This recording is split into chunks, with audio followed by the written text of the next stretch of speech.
Okay, so I tried to do like a screen record, but I am not that smart, I guess, and also my computer's super old, so I don't even know where to begin with it. So I just decided to record it like this. I know it's kind of ghetto. Is ghetto the right word? I don't know. Anywho, I'm just going to show you my macros. Whoever ends up watching this, hopefully it's a little bit helpful. This is just kind of like the bare minimum I think hunters need. I don't play with a lot of stuff.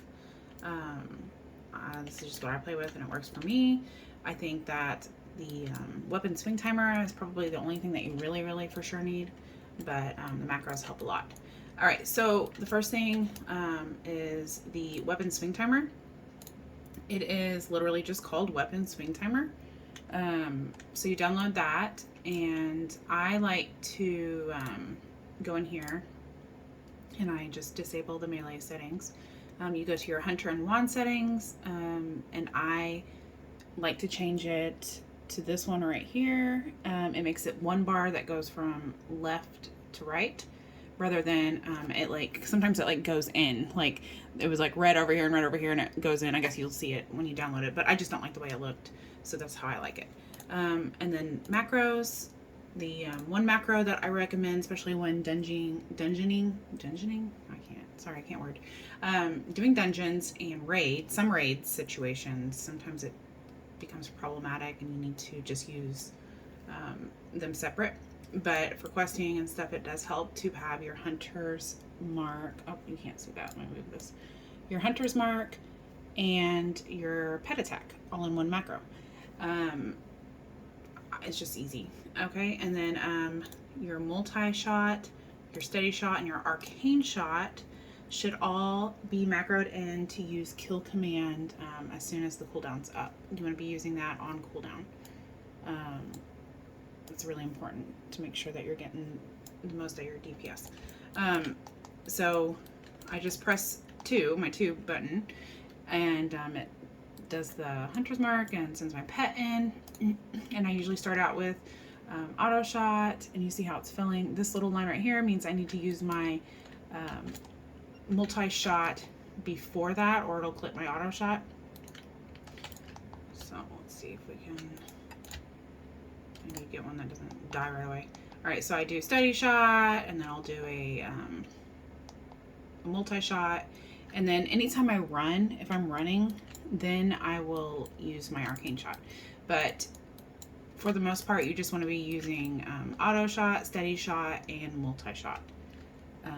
Otherwise, you will just burn through your mana like crazy.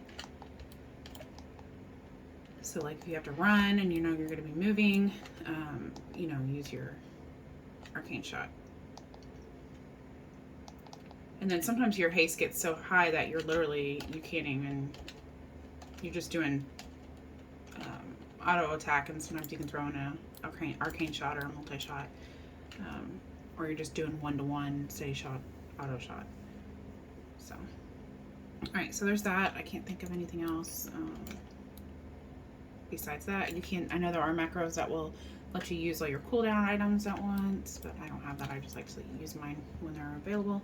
I was going to show you how to tonk a pet, but it's on my alliance character. I don't have a tonk thing on my horde character. I just kind of learned about that being a thing that people do recently. So let me get on her and I'll show you that. All right. So let's see. And I have all my macros and stuff set up the same.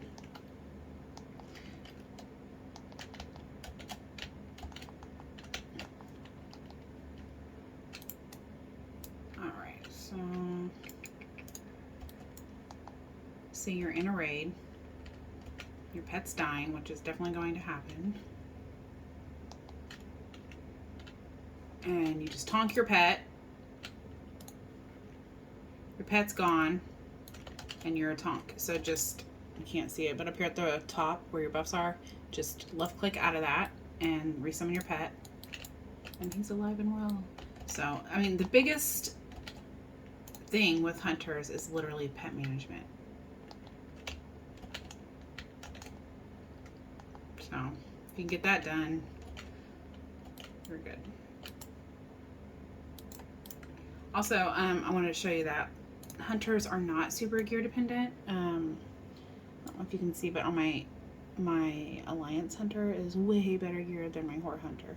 I have, you know, lots of some tier 5 and all that. Where on my Horde Hunter, I just have like the Beast Lord set, and you know I have the Sonic Spear, I have the bow out of Kara, but my DPS is about the same. I mean, obviously, my Alliance Hunter has more DPS, but the difference that you would think you would have is not there. So a lot of it is just how you play and learning to control your pet and not go through all your mana all at once, and try to keep your aspect of the hawk up and all that. So, anywho, hopefully that's helpful, and hopefully you understood what I'm saying.